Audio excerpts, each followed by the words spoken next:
Welcome to the Tech Egg. Don't get scrambled. Enjoy the video. You start by importing your clips and creating a subtitle track so you can work non-destructively. Once done, place the primary clip on the timeline and add a subtitle track from the timeline menu. You do this now because subtitles must align to the timeline clip timing. That prevents drift later. Make sure your project frame rate and timeline settings match the source so caption timing stays accurate, and then select the subtitle track to prepare for creating your first caption.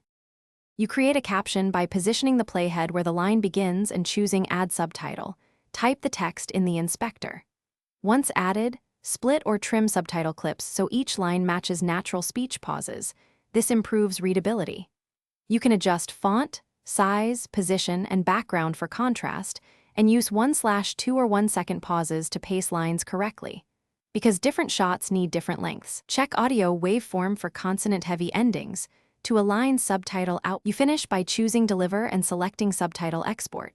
Embed in video or export a sidecar SRT/VTT file depending on your delivery needs. Make sure Deliver page subtitle settings match your chosen format, and then render. If captions appear out of sync, first confirm the project and source frame rates match.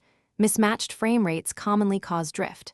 If problems persist, clear render cache, re-export, or convert the SRT to a different timecode base to fix small offsets quickly.